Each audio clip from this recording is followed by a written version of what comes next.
The ocean is a graveyard, but 15 million years ago, it was a slaughterhouse. It strikes from below, no warning, no mercy. With a single bite, it crushes bone and ruptures organs. The prey is dead before it even realizes it was being hunted. This is not a great white. This is the Megalodon. And for 20 million years, this was the face of death in our oceans. Welcome to the definitive guide to Otodus Megalodon. In pop culture, it's a movie monster, a villain, but the truth is far more terrifying and fascinating than Hollywood could ever dream. Today, we are going to strip away the myths. We will analyze the fossils, calculate the bite force, and resurrect the rivals that dared to challenge it. We will answer the ultimate question: how did a creature this powerful simply vanish? For decades, we thought we knew what it looked like. We called it Carcharodon Megalodon, assuming it was just a great white shark on steroids. We were wrong. Modern paleontology has reclassified the king. It belongs to the extinct family Otodontae. It is now known as Otodus Megalodon. Unlike the great white, which is built for speed and precision, the Megalodon was built for brute force. It was stockier, heavier, a tank made of muscle and cartilage. Imagine a shark that doesn't just bite you, it runs you over like a freight train. Numbers like 50 feet or 50 tons are just abstract figures. To truly understand the horror of this animal, we need to bring it into our world. This is the Georgia Aquarium. That whale shark in front of you, it's about 30 feet long. It's a gentle giant. Now, look behind it. The Megalodon dwarfs the whale shark. Its body fills the entire viewing glass. The tourists in the CGI clip step back in fear. A fully grown female Megalodon could reach lengths of up to 18 meters, nearly 60 feet. Let's put that in perspective. If a Megalodon laid down on a standard NBA basketball court, it would stretch from one hoop past the center line all the way to the three-point line on the other side. It is longer than a school bus. In fact, it's longer than a semi-truck trailer. But length isn't the scary part. It's the weight. A mature great white shark weighs about 5,000 pounds. Impressive, right? The Megalodon weighed up to 100 tons, or 200,000 pounds. That is not a shark. That is the weight of a Boeing 757 airplane swimming in the water. If you stood next to it, you wouldn't be a snack. You would be a garnish, a toothpick. How do we know all this? Because the Megalodon left us a legacy, a calling card that has survived for millions of years: the teeth. Its name literally means big tooth, and for good reason. These teeth are the size of a human hand. They are thick, robust, and lined with fine serrations, like a steak knife designed by nature to cut through blubber and bone. But a knife is useless without the force to drive it. The jaw of a Megalodon could open over 9 feet high and 11 feet wide. You could comfortably fit 2 adult humans standing inside its mouth, side by side. But you wouldn't want to be there when it closes. Let's talk about bite force. A human bites with about 160 psi, pounds per square inch. A lion, about 650 psi. A great white shark, roughly 4,000 psi. The Tyrannosaurus rex, the king of dinosaurs, had a bone-crushing bite of 12,000 psi. The Megalodon laughs at the T-Rex. Scientists estimate the Megalodon's bite force at 40,000 psi. This is the strongest bite force of any animal in the history of planet Earth. It didn't just bite flesh, it shattered vertebrae. It could crush a small car as easily as you crush a grape. This biology dictated its diet. It didn't hunt small fish, it hunted the biggest animals in the ocean. For millions of years, the ocean had a single ruler. But in the Miocene epoch, a challenger appeared. a contender for the throne. To understand the fall of the Megalodon, we must witness the brutal reality of its daily life. It wasn't just a hunter, sometimes it was the hunted. The Megalodon identifies a target, a lone whale separated from its pod. The shark drops deep, utilizing the dark water below to hide its massive silhouette. It prepares for its signature attack, the vertical breach. It accelerates 20 miles per hour, 30 miles per hour, a living missile of cartilage and teeth. Impact.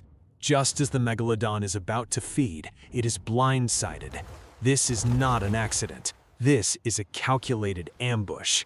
Enter the Leviathan melvillei. Named after the biblical monster, Leviathan is a prehistoric sperm whale. But unlike the gentle giants of today, this creature was built for war. It is the same size as the Megalodon, nearly 60 feet long, but it possesses a weapon the shark does not: echolocation. It saw the Megalodon coming long before the shark knew it was there. The battle is joined. 100 tons of predator colliding in a death match. The Leviathan has the intelligence.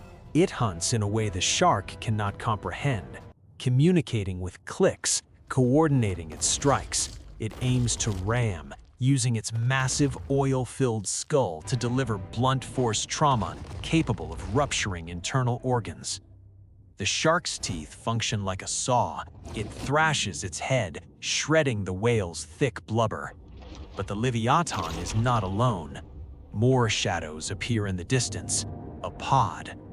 The Megalodon is the king of one-on-one combat, but Leviathan brings an army.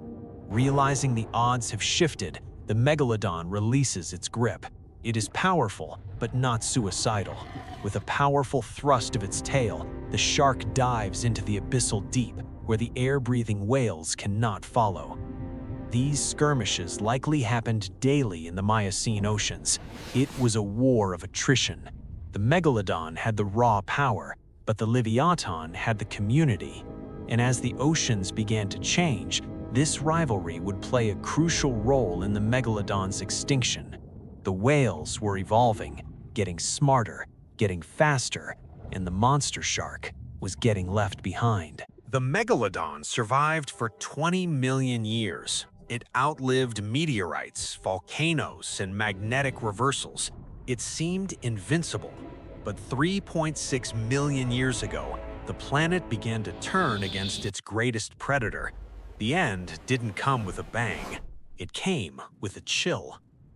It started with a geological accident. The Isthmus of Panama closed. North and South America connected, cutting off the flow of warm water between the Atlantic and the Pacific. This triggered a global chain reaction. Ocean currents stalled. The Gulf Stream changed. The Earth plunged into a cooling phase. The poles froze, expanding the ice caps. For a great white shark, this was uncomfortable. For a megalodon, it was a death sentence. Megalodon was a gigantotherm. It maintained a high body temperature to fuel its massive muscles. It needed warm water. As the oceans cooled, the tropical zones, the megalodon's kingdom, began to shrink. The bathtub was getting smaller. But the cold did more than just shrink their territory, it destroyed their future. Like modern sharks, megalodon mothers gave birth in shallow, warm coastal waters, nurseries where their young were safe from open ocean predators. As the Ice Age approached, water became locked in polar ice caps. Sea levels dropped dramatically. The shallow continental shelves dried up. The nurseries vanished. Without safe harbors, baby megalodons were pushed into the open ocean too soon. They were exposed, vulnerable, and at the same time, their food source was making a strategic move.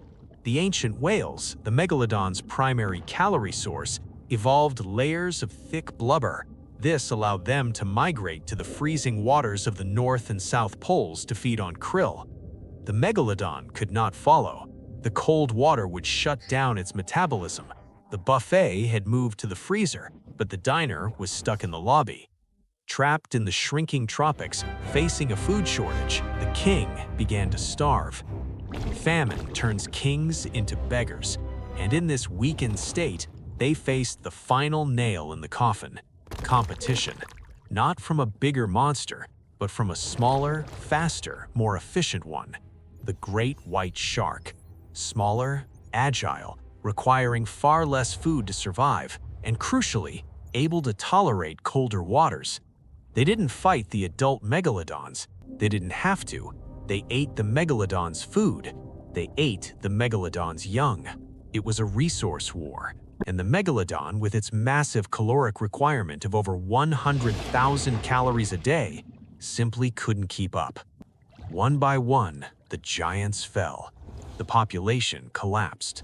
And sometime around 3.6 million years ago, the last Otodus megalodon took its final breath. The reign was over. Every year, people ask, is it still down there, hiding in the Mariana Trench? The science says no. The deep ocean is too cold. There isn't enough food to sustain a 50-ton predator. The megalodon is gone. But perhaps that is a good thing, because if the megalodon were still alive, the ocean would not be ours to explore. It would be a forbidden zone. We look at the ocean today and see a playground, but look deeper and you will see the shadows of giants. What do you think would happen if the megalodon returned today? Let me know in the comments below, and if you enjoyed diving into the deep with us, hit that subscribe button. Until next time, stay out of the water.